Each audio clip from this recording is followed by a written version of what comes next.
ನಮ್ಮ ಮಹಾರಾಜರ ತಮ್ಮ ಶುಕ್ಲೋಧರನ ಸಾವಾಗಿದೆ. ಹೌದು, ಚಿಕ್ಕಪ್ಪ ಶುಕ್ಲೋಧರನ ಸಾವು ನಮ್ಮೆಲ್ಲರಿಗೂ ತೀವ್ರ ದುಃಖವನ್ನುಂಟು ಮಾಡಿದೆ.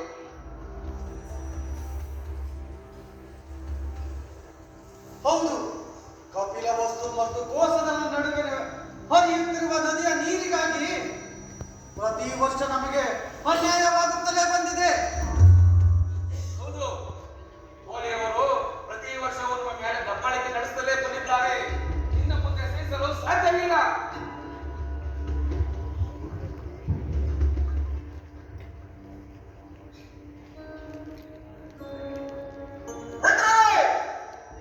ಇನ್ನು ಎಲ್ಲರೂ ಸೇರಿ ಆ ಕೋಲಿಯನ್ನು ಮುಟ್ಟಡಗಿಸಿ ಬಿಡಬೇಕು. ನಿಜ, ದೇವದತ್ತನ ಮಾತಿಗೆ ನನ್ನ ಸಹಮತಿ ಇದೆ. ಇದಕ್ಕೆ ಶಾಶ್ವತವಾದ ಪರಿಹಾರವೆಂದರೆ ಯುದ್ಧ ಘೋಷಿಸುವುದು. ಈ ನಿರ್ಣಯಕ್ಕೆ ಎಲ್ಲರ ಅಭಿಪ್ರಾಯವನ್ನು ಸೂಚಿಸಬೇಕು. ಮಹಾಜನಗಳೇ, ಕೋಲಿಯರು ಮತ್ತು ಶಾಕ್ಯರು ಪರಸ್ಪರ ಹತ್ತಿರದ ಬಂಧುಗಳು. ಇಬ್ಬರು ಪರಸ್ಪರ ಕಾದಾಡುವುದರಲ್ಲಿ ಅನರ್ಥವಾಗುತ್ತದೆ. ಹಾಗಾದರೆ ಈಗ ಏನು ಮಾಡಬೇಕೆಂಬುದು ನಿನ್ನ ಅಭಿಪ್ರಾಯ ಸಿದ್ಧಾರ್ಥ? ಮಹಾಜನರೇ, ಕೋಲಿಯರು ಮತ್ತು ಶಾಕ್ಯರು ಎರಡೂ ಪಕ್ಷದವರಿಂದ ತಮ್ಮ ತಮ್ಮ ಪ್ರತಿನಿಧಿಗಳನ್ನು ನೇಮಿಸಲಿ. ಅವರು ಕುಳಿತು ಸಮಾಲೋಚನೆ ನಡೆಸಿ ಒಂದು ತೀರ್ಮಾನವನ್ನು ಪ್ರಕಟಿಸಲಿ. ಅದರಂತೆ ನಾವು ನಡೆದುಕೊಳ್ಳೋಣ. ಹಿಂದೆ ಇಂತಹ ಅನೇಕ ಸಂಧಾನ ಸಭೆಗಳು ನಡೆದಿವೆ. ಎಲ್ಲದರಲ್ಲೂ ಅವರ ಪರವಾದ ನಿರ್ಣಯಗಳೇ ಆಗಿವೆ.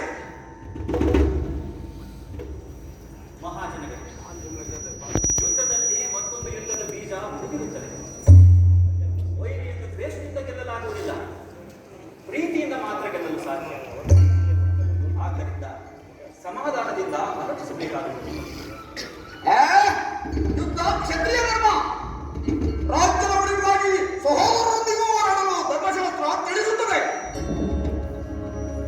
ದೇವದತ್ತ, ಧರ್ಮಶಾಸ್ತ್ರಗಳು ಕಾಯುವುದಕ್ಕಾಗಿ ಇರಬೇಕೆ ಹೊರತು ಕೊಲ್ಲುವುದಕ್ಕಲ್ಲ ಸಹೋದರ. ನಿಲ್ಲಿಸಿ. ಹಿಂದೆ ಸರಿಯಿರಿ, ಕುಳಿತುಕೊಳ್ಳಿ.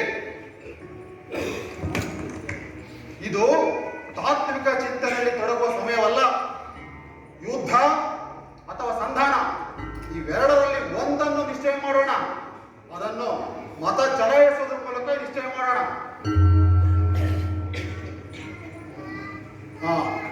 ಈಗ ಸಿದ್ಧಾರ್ಥನ ಅಭಿಪ್ರಾಯದಂತೆ ಸಂಧಾನದ ಪರ ಇರುವವರು ತಮ್ಮ ಕೈಗಳನ್ನು ಮೇಲಕ್ಕೆ ಎತ್ತುವ ಮೂಲಕ ತಮ್ಮ ಅಭಿಪ್ರಾಯಗಳನ್ನು ಸೂಚಿಸಬಹುದು.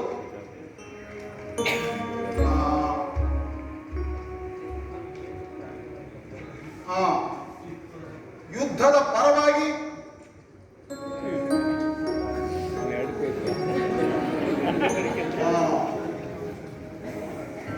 ಸಿದ್ಧಾರ್ಥನ ಅಭಿಪ್ರಾಯಕ್ಕೆ ಸೋಲಾಗಿದೆ. ಮಹಾಜನಗಳೇ, ಕೋಲಿಯರೊಂದಿಗೆ ಯುದ್ಧ ಸನ್ನದ್ಧವಾಗಿದೆ.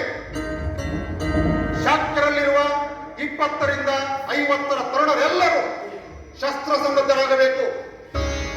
ಈ ವಿಷಯವನ್ನು ಮಹಾರಾಜರ ಮುಂದೆ ಮಂಡಿಸಿ ಅವರ ಅನುಮತಿಯನ್ನು ಪಡೆಯಬೇಕು.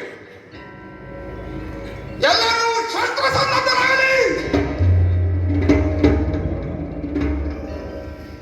ಮಹಾಜನಗಳೇ,